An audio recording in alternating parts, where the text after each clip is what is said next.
Биринчи сабак. Бул дүйнө менен баарлашуу. Балдар, биздин биринчи сабагыбыз баарлашуу темасына арналган. Бул саатта биз баарлашуу кандай болоорун, адамдар эмне себептен бири-бири менен баарлашаарын жана интернеттин өсүшү менен баарлашуу кантип өзгөргөнүн биле алабыз.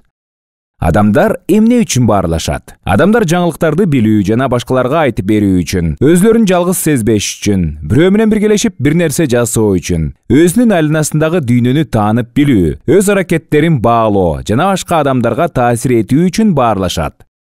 Биз мындай деп айтсак болот. Баарлашуу бул адамдардын билимдерин, тажрыйбаларын жана пикирлерин алмашуу максатында бири-бири менен өз ара аракеттенүүсү. Адатта биз тилди башка адамга кандайдыр бир нерсени билдиргибиз келгенде колдонобуз. Биз аны үн чыгарып айтышыбыз мүмкүн, же жазып беришибиз мүмкүн, же кагазга басып чыгарып беришибиз мүмкүн. Мындай баарлашуу вербалдык баарлашуу деп аталат. Вербалдык эмес баарлашуу бул маалыматты дене кыймылдары аркылуу берүү. Мимика, жест, поза, кыймылдар аркылуу баарлашуу. Коммуникация бул баарлашуунун өзү. Маалыматтын адамдан адамга өткөрүлүшү. Коммуникация үчүн адамдар көпчүлүк учурларда бир гана тил же жесттерди колдонбостон, башка да кошумча каражаттарды пайдаланышат.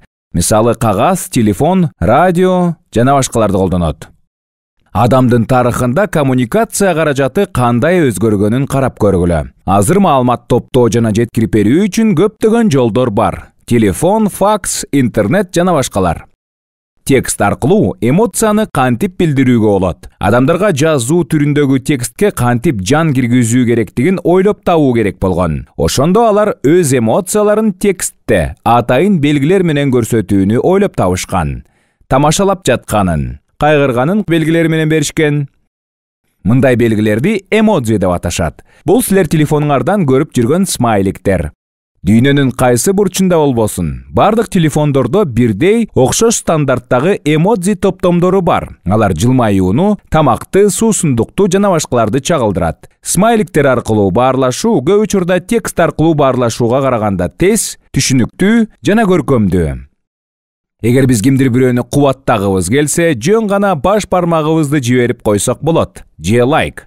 Бул окей же ооба же түшүндүм, макул деп жазып отурганга караганда оңой.